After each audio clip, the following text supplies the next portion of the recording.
Bismillah. Assalamualaikum warahmatullahi wabarakatuh. Bismillah, alhamdulillah, wassalatu wassalamu ala rasulillah Sayyidina Muhammadin ibn Abdillah wa ala alihi wa sahbihi wa man tabi'ahu ila yaumil qiyamah. Amma ba'du, sahabat-sahabat sekalian, di kesempatan yang lalu kita sudah mulai membahas mengenal bahwa kalau kita melihat terjemahnya saja, Bismillahirrahmanirrahim, dengan nama Allah yang Maha Pengasih lagi Maha Penyayang. Ini mengherankan. Kenapa? Karena kalimat dengan nama Allah yang Maha Pengasih lagi Maha Penyayang adalah kalimat keterangan. Sedangkan subjek dan predikatnya tidak ada. Nah, ini yang jadi titik perhatian kita. Kalau dalam bahasa Arab itu ada istilah Bismillahirrahmanirrahim itu muta'alik. Muta'alaknya mana? Nah, istilahnya seperti itu. Ada keterangan mana subjek dan predikatnya. Apa yang dengan nama Allah itu? Siapa yang dengan nama Allah itu? Nah, pada kesempatan yang lalu kita sudah mengenal bahwa berkaitan dengan subjek dan predikat ini, kita lihat dalam dua keadaan. Yang pertama, ketika Bismillahirrahmanirrahim ini kita lihat dalam statusnya sebagai wahyu dari Allah kepada baginda Nabi, wahyu dari Allah kepada kita hamba-hambanya. Maka apa yang menjadi subjek dan predikatnya? Yang menjadi subjek dan predikatnya adalah Iqra, kalimat Iqra, baca. Yang ini tidak dicantumkan, tapi kemudian dalam maknanya ada. Jadi seakan-akan Bismillahirrahmanirrahim itu mengandung perintah dari Allah, Iqra bismi rabbika, Bismillahirrahmanirrahim. Bacalah dengan nama Allah yang Maha Pengasih lagi Maha Penyayang. Nah, yang menjadi rujukan dari mana munculnya kalimat Iqra sebagai subjek dan predikat dari Bismillahirrahmanirrahim merujuk kepada surat Al-Alaq, yaitu Iqra bismi rabbikal ladzi khalaq. Bacalah dengan nama Tuhanmu yang menciptakan. Merujuk kepada kalimat itu, maka memaknakan bahwa subjek dan predikat dalam Bismillahirrahmanirrahim adalah Iqra, bacalah. Kita diperintah untuk membacanya. Nah, karenanya ketika kita membaca Al-Quran itu tidak hanya ta'awudz, tidak hanya membaca A'udzubillahi minasyaitonirrajim, lalu langsung baca ayat Al-Quran, tidak, tapi kemudian membaca Bismillahirrahmanirrahim terlebih dahulu. Yang dalilnya adalah surat Al-Alaq, Iqra bismi rabbikal ladzi khalaq. Ini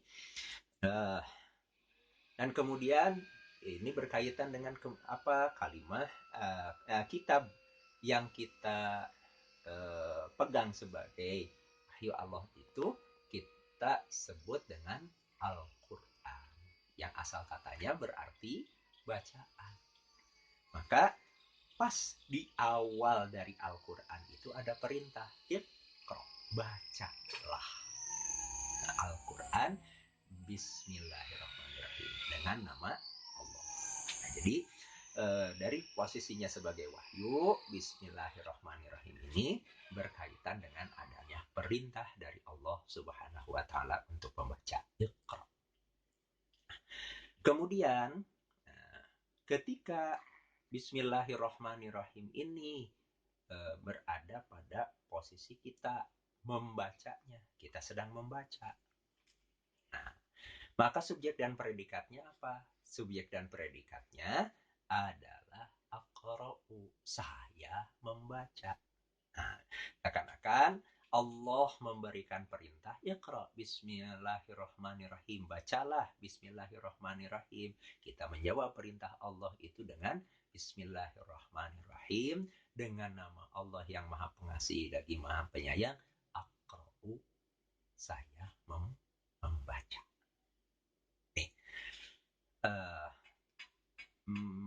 Subjek dan predikat saat berada pada posisi kita. Nah, seakan-akan makanya ketika kita membaca Bismillahirrahmanirrahim, kita menunjukkan ketaatan kita kepada Allah Subhanahu wa taala. Kita diperintah, bacalah Bismillahirrahmanirrahim. Iqra Bismillahirrahmanirrahim. Kita menjawab kepada Allah, kami taat, kami laksanakan perintahmu ya Allah. Bismillahirrahmanirrahim. Aqra'u. Dengan nama Allah yang Maha Pengasih lagi Maha Penyayang, saya membaca. Ini subjek dan predikat Bismillahirrahmanirrahim. Saat Bismillahirrahmanirrahim itu sebagai ayat Al-Quran yang kita baca. Tapi kemudian Bismillahirrahmanirrahim ini tidak kita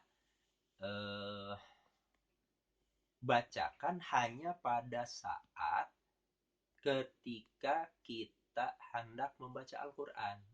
Tapi juga Bismillahirrahmanirrahim kita baca saat kita makan, saat kita minum, saat kita mulai belajar, saat kita bekerja, saat kita melakukan berbagai macam aktivitas kebaikan.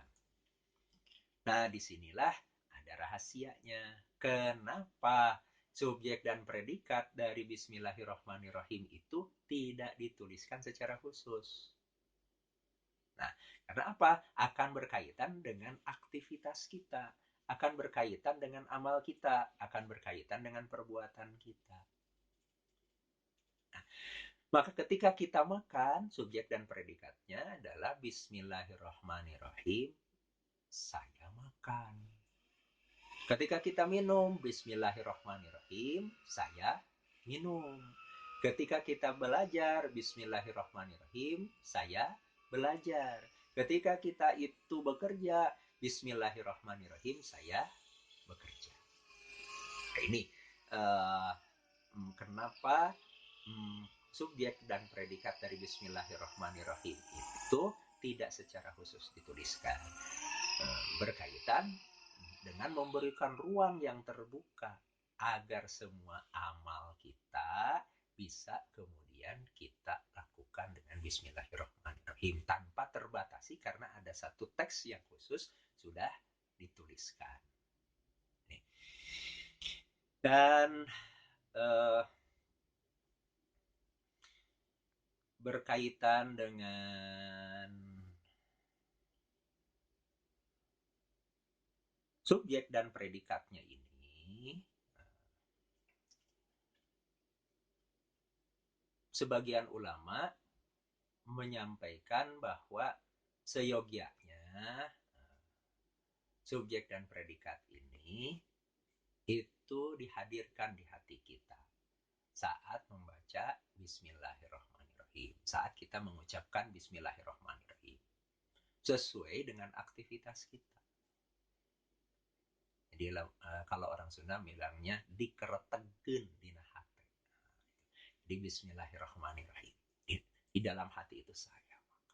Bismillahirrahmanirrahim. Saya belajar. Bismillahirrahmanirrahim. Jangan kemudian kita mengucapkan Bismillahirrahmanirrahim tanpa jelas maksudnya apa. Jadi Bismillahirrahmanirrahim itu dengan nama Allah itu untuk apa? Tidak jelas.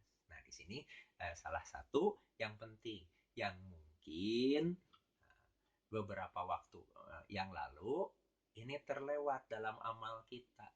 Kita tidak pernah mensiratkan, menghadirkan amal kita tersebut di dalam hati kita pada saat kita membaca Bismillahirrahmanirrahim. Sehingga apa? Bacaan Bismillahirrahmanirrahim kita menjadi tidak lengkap, tidak jelas dengan nama Allahnya itu untuk maksud apa. Ini. Kemudian berkaitan dengan apa makna dari Bismillahirrahmanirrahim? Makna dari Bismillahirrahmanirrahim ini akan kita mulai dilihat dari awal. Yang pertama kita melihat saat ditulis Bismillahirrahmanirrahim di depannya itu baknya ditulis tinggi, tidak rendah seperti menulis bak biasa. tapi kalimatnya tinggi. Tulisannya tinggi. Seakan-akan didahului alif. Apa maknanya? Allahu a'lam. Tidak banyak memang ulama yang membahas ini. Walaupun ada sebagian ulama yang menyampaikan bahwa keberadaan ba yang ditulis panjang tinggi di depan pada pada kalimat Bismillahirrahmanirrahim itu mensiratkan alif. Alif yang bermakna ketunggalan. Alif ahadiyah. Di mana ini menunjukkan ada sesuatu yang tunggal. Ada ketunggalan sebelum ada apapun juga. Yang menjadi landasan dari Bismillahirrahmanirrahim. Apa ketunggalan itu? Allah subhanahu wa ta'ala ada tunggal sebelum ada apapun juga. La ilaha illallah. Nah, inilah yang kemudian menjadi dasar sebelum Bismillahirrahmanirrahim. Orang tidak bisa betul-betul sampai dalam penghayatan dirinya mengucapkan Bismillahirrahmanirrahim dengan nama Allah yang Maha Pengasih lagi Maha Penyayang tanpa orang ini lebih dulu la ilaha illallah. Tanpa orang meyakini dulu la ilaha illallah, bahwa tiada Tuhan selain Allah. Tidak ada yang ada kecuali Allah.